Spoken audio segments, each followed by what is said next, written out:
সমস্ত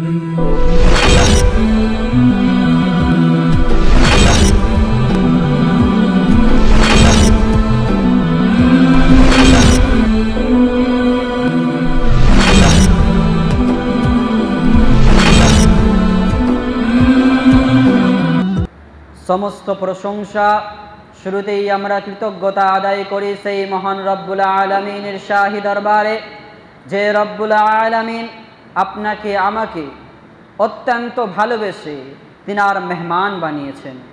আল্লাহ সুবহানাহু ওয়া তাআলা বলেন, খায়রান ইউফাক্কিহু ফিদ্দীন, আমি যাকে ভালোবাসি তাকে দ্বীনের জ্ঞান, দ্বীনের সমাজ, দ্বীনের প্রতি ভালোবাসা, দ্বীনের প্রতি মহাব্বত দান করি।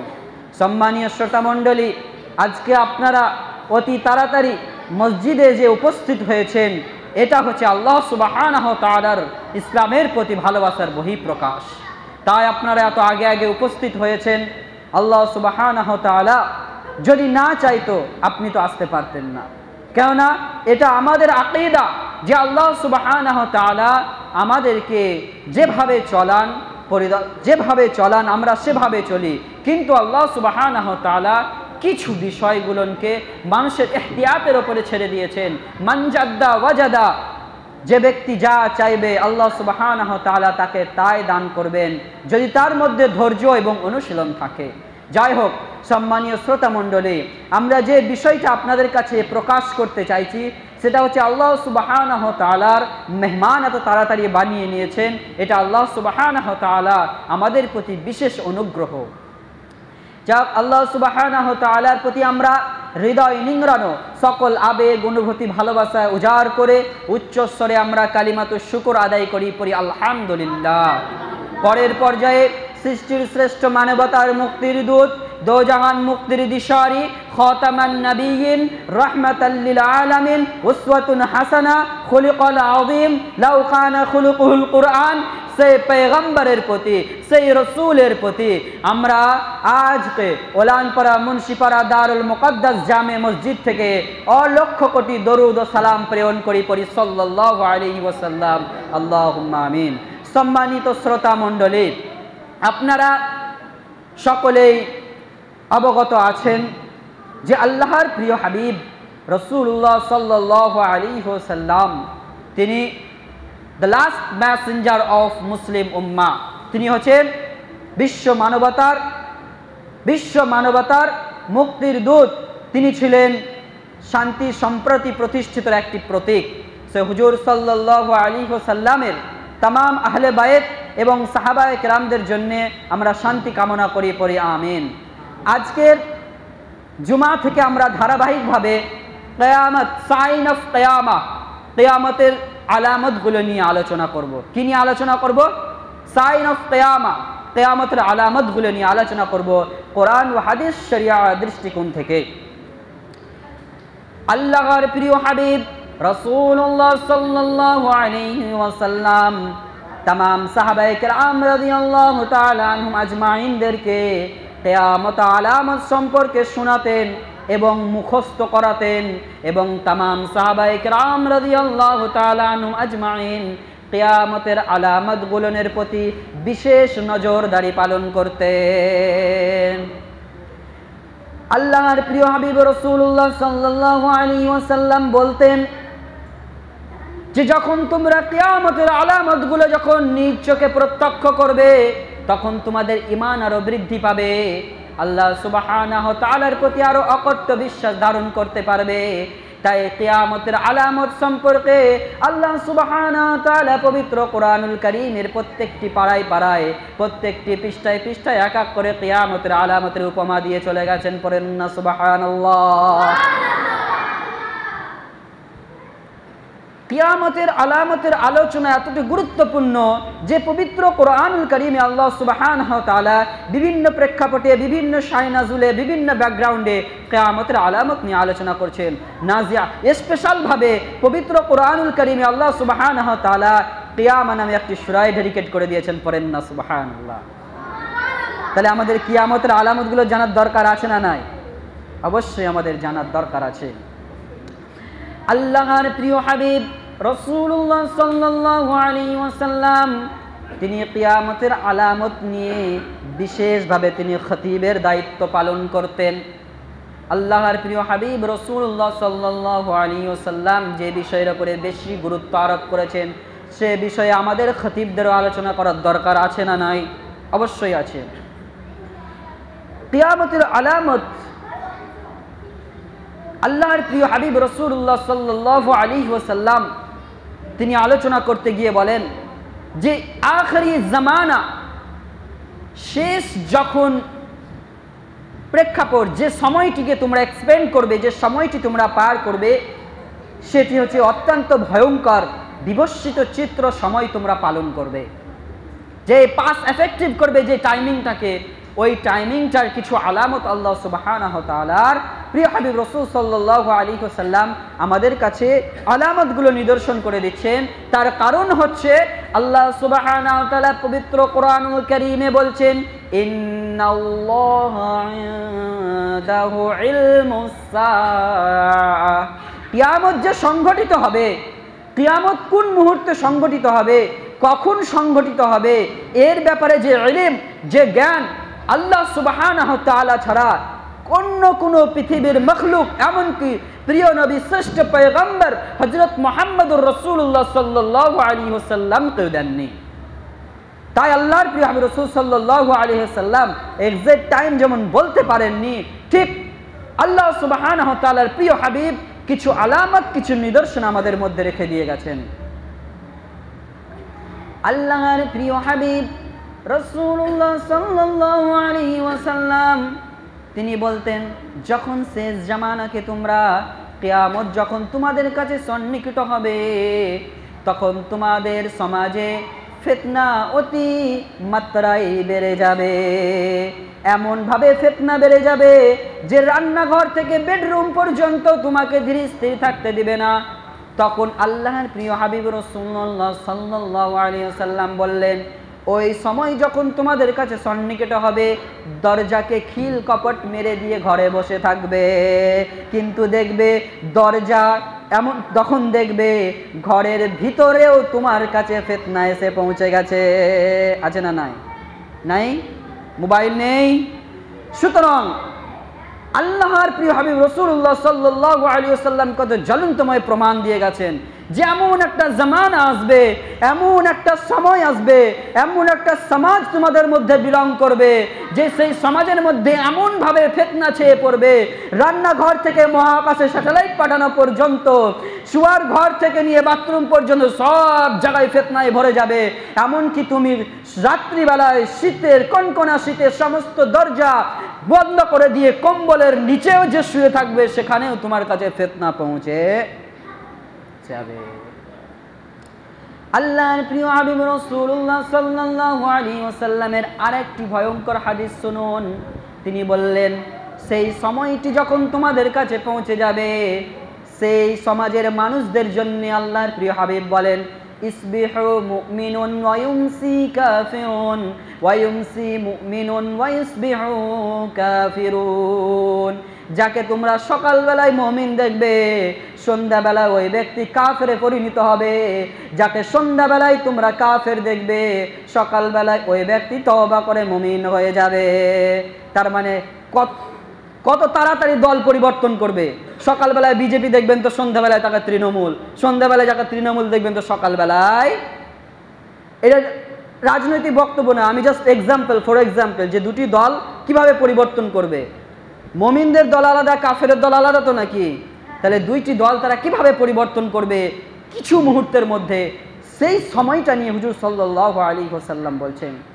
আবার আল্লাহর হাবিব রাসূলুল্লাহ সাল্লাল্লাহু আলাইহি ওয়াসাল্লাম বললেন, কিয়ামত যখন তোমাদের কাছে সন্নিহিত হবে, যে ঈমানকে তোমরা লালিত পালিত করছো, যে ঈমান, যে আকীদা তোমরা, যে মুত্তাহিদা, যে তাওহীদের ঐক্য প্রতীক তোমরা তুলে ধরেছো, এটা তোমাদের হাতে রাখা, এটা তোমাদের অন্তরে রাখা এতই কঠিন হয়ে যাবে, কিন্তু তার থেকে তোমাদের সহজ হয়ে যাবে জ্বলন্ত আগুনকে হাতের তলায় রাখা। জ্বলন্তের আগুনকে, আঙ্গারকে আপনি হাতের তলায় রাখবেন, যতটা আপনার কাছে সহজ মনে হবে যেন not so very easy simple matter, এটা আমার কাছে কোনো মানে বিষয় নয় এটা হাতের তলায় রাখা, কিন্তু আপনার ঈমান, আপনার আকীদা, এটা রাখতে কিন্তু আপনার জন্য অনেক কঠিন হয়ে যাবে। এটা আপনারা এখন বিবেচনা করে দেখুন যে সেই সমাজে কি আমরা বিলং করছি না? সেই সমাজটা সন্নিকটে কি আমরা পৌঁছে যাইনি? আজকে চারিদিকে আপনি একবার অবজার্ভ করে দেখুন তো যে আজকের সমাজের মানুষগুলো সেভাবে কি মেন্টালিটিতে পরিণত হয়নি? সম্মানীয় শ্রোতা মণ্ডলী, এখন আমাদের করণীয় কি? তো এগুলো এক বিষয়গুলো হুজুর সাল্লাল্লাহু আলাইহি ওয়াসাল্লাম আমাদের কাছে পুঙ্খানুপুঙ্খভাবে আলোচনা করেছেন কি যেন আমরা নিজেদেরকে ঠিক রাখতে পারি। আর আল্লাহ সুবহানাহু ওয়া তাআলা কেন কিয়ামতের সংঘটিত এক্সাক্ট টাইমটাকে কেন তিনি লুকিয়ে রাখলেন, হাইড করে কেন রাখলেন, তার উপমা হচ্ছে, তার যৌক্তিক আলোচনা হচ্ছে যে আল্লাহ সুবহানাহু ওয়া তাআলা চান প্রত্যেকটা মুহূর্ত যেন আমার বান্দা আমার যেন তাওহীদ মুত্তাহিদার ঐক্যবাণীর প্রতীকের মধ্যে যেন লিপ্ত থাকে। কেননা যখনই ও জেনে নেবে যে কালকে শুক্রবার দুপুর 2টার সময় কিয়ামত সংঘটিত হবে, দেখবেন এই মানুষজন দুনিয়ার লোভ, দুনিয়ার মাহাই, দুনিয়ার মত্তই পড়ে নিজেকে ছারখার করে ফেলবে। আর তারা মনে মনে ভাববে যে কালকে ঠিক অমুক শুক্রবার দুপুর 1টার সময় আমি তওবা করে নেব, কিন্তু বান্দারা তওবাও করবে না, আমার সমস্ত বান্দারা জাহান্নামে নিক্ষিপ্ত হয়ে যাবে। আমি আল্লাহ সেটা মেনে নিতে পারি না। তাই আমার বান্দারা সব সময় যেন এটার মধ্যে ইহতিমাম করে যে কখন না কিয়ামত সংঘটিত হয়ে যায়, কখন কিয়ামত সংঘটিত হয়ে যায়, আমি তওবা ও ইস্তেগফারের মধ্যে লিপ্ত থাকি। এটাই হচ্ছে আমার আল্লাহ, এটাই হচ্ছে আমার আল্লাহ। সম্মানীয় শ্রোতা মণ্ডলী, তাই আমরা মনে করি যে ধারাবাহিকভাবে প্রত্যেকটি আলামত কিয়ামতের নিদর্শনগুলি অ্যাজ এ মুসলিম হিসেবে আমাদের জানা দরকার। তাই আমরা মনে করছি যে এবারের মেম্বার থেকে কিছুদিন যাবৎ জুমাগুলো আমরা সাইন অফ কিয়ামতের নিদর্শনগুলি আল বিদায়া ওয়ান নিহায়া তাফসীর ইবনে কাসির রাহমাতুল্লাহি আলাইহির কিতাব থেকে আমরা পুঙ্খানুপুঙ্খভাবে এবং অন্য স্কলারদের সাহায্যে আমরা আলোচনা করার চেষ্টা করব ইনশাআল্লাহ। দেখেন প্রিয় ভাই, দুনিয়া ক্ষণস্থায়ী, দুনিয়াতে আমরা কেউ থাকতে আসিনি, দুনিয়া আমাদের কাউকে জায়গা দেবে না, দুনিয়া এই পৃথিবী আমাদেরকে কাউকে জায়গা দেবে না। পৃথিবী আমাদের আসল ঠিকানা নেই, পার্মানেন্ট অ্যাড্রেস পৃথিবী আমাদের নয়। আপনি কি ভেবে দেখেছেন যে পৃথিবী কি অমর? পৃথিবীতে যে অমর, এই অমর ডিকশনারিতে পৃথিবীর মধ্যে কোনো ডিকশনারি পয়দা হয়নি। অমর বলে পৃথিবীর ডিকশনারিতে কোনো বিষয় নেই। পৃথিবী থেকে আমাদেরকে যেতেই হবে। আমরা মানুষজন, এটা হচ্ছে সমুদ্র ঢেউ সৈকতের সমতুল্য। একটা ঢেউ আসবে, ডাঙায় শেষ হয়ে যাবে, আর একটা পেছনে ঢেউ আসবে। প্রজন্মের পর প্রজন্ম যারা আমার মুরব্বী নিজাম আছেন তারা বলেন, আপনারা কি শৈশব পার করেননি? আপনারা কি যৌবন পার করেননি? আপনার আব্বারা কি শৈশব পার করেছিল না? যৌবন পার করে আজকে কি আল্লাহর প্রিয় হয়ে যায়নি? আমার ছোট্ট ছোট্ট সোনামণিরা আজকে শৈশব পার করছে, আল্লাহ যদি চায় এরা যৌবনকালে যাবে। আজকে যারা আমরা নওজওয়ান আছি, যৌবন অবস্থা, যৌবন সময়টা বিলং করছি, তারা কি আমরা বার্ধক্যে উপনীত হব না? একটির পর ঢেউয়ের মতন আমরা আমাদের জীবনকে পার করছি। এই পৃথিবী যদি কাউকে প্রাধান্য দিত, তাহলে এই পৃথিবী কিছু কিছু মানুষকে হয়তো রেখে দিত। যদি দেখতে সুন্দর, বিউটিফুল এমন কিছু জিনিসকে প্রাধান্য দিত, তাহলে হযরত ইউসুফ আলাইহিস সালাম আজকে আমাদের মধ্যে এখনো বেঁচে থাকতো। যদি ঐশ্বর্য, ধন সম্পদ যদি প্রাধান্য দিত, ওসমান গনি রাদিয়াল্লাহু তাআলা আনহু, উতবা, শাইবা, হামান, আবু জাহেল, ফিরাউনের মতন বাদশাহী আজকে এই পৃথিবীর বুকে বেঁচে থাকতো। যদি ক্ষমতার দাপট যদি এই পৃথিবীতে তাকে বাঁচিয়ে রাখতো, তাহলে হযরতে সুলাইমান আলাইহিস সালাম যে সারা মখলুকের উপরে রাজত্ব করে গেছে, পৃথিবীর বুকে, আমাদের বুকে এখনো বেঁচে থাকতো। এই পৃথিবী কাউকে জায়গা দিবে না। এই পৃথিবী থেকে আমাদেরকে বিদায় নিতেই হবে। এই পৃথিবী আমাদের আসল ঠিকানা নয়, আখিরাত হচ্ছে আমাদের আসল ঠিকানা। আখিরাত হচ্ছে আমাদের আসল ঠিকানা। তাই এই সময়টাকে যে আমরা হেলায় ফেলায় খাটাচ্ছি, একবার আপনি সুস্থ মেজাজে বসে থিঙ্ক করুন, চিন্তা করুন যে আমার প্রত্যেকটা মুহূর্ত আমি কিভাবে কাটাচ্ছি। পৃথিবী, তাহলে পৃথিবী আমাদের আসল ঠিকানা নয়। সম্মানীয় শ্রোতা মণ্ডলী, নজমটা হয়তো একটু হেরফের হয়ে গেল, কিন্তু যে মেসেজটা আমাদের নজমটা দিচ্ছে সেটা হচ্ছে একটি খুব সুন্দর একটি বার্তা, যে পৃথিবী নিয়ে আমরা সারাক্ষণ 24 আওয়ার্স ব্যস্তর মধ্যে কাটাই, সে পৃথিবী কিন্তু আমাদের পার্মানেন্ট অ্যাড্রেস নয়। আমাদের পার্মানেন্ট অ্যাড্রেস হচ্ছে আখিরাত। এই যে আমরা মিসাখার হয়ে যাব, ছারখার হয়ে যাব, আমাদের কোনো অস্তিত্ব থাকবে না, যে পৃথিবীকে নিয়ে আমরা গর্ব করছি, গৌরত্ব দেখাচ্ছি, এই পৃথিবীও কিন্তু মিসাখার হয়ে যাবে, ছারখার হয়ে যাবে, এর কোনো অস্তিত্ব থাকবে না। যেই তারকা মণ্ডলী আপনি দেখছেন, এই তারকা তার তেজদীপ্ত যে আলো আপনাদেরকে দিচ্ছে, সে নূর জুলমায় পরিণত হবে, অর্থাৎ সে আলোবিহীন হয়ে যাবে, কোনো আলো আর দেবে না। যে আসমানকে আপনি দেখছেন, এই আসমান কাঁচের টুকরার মতন একটার পর একটা পৃষ্ঠার মতন পরে সব কিছু ছারখার হয়ে যাবে, সমস্ত অস্তিত্ব হারিয়ে ফেলবে। যে পৃথিবীর আপনি বিশাল বিশাল পাহাড় স্থাপনা দেখছেন, এই পাহাড়গুলো তুলোর মধ্যে সব কিছু ছারখার হয়ে যাবে, এর কোনো অস্তিত্ব থাকবে না, পৃথিবী নিজেই অস্তিত্ব হারিয়ে ফেলবে। আর যেই দিনকে এটা সংগঠিত হবে, সেই মহাপ্রলয়ের নাম হচ্ছে কিয়ামা।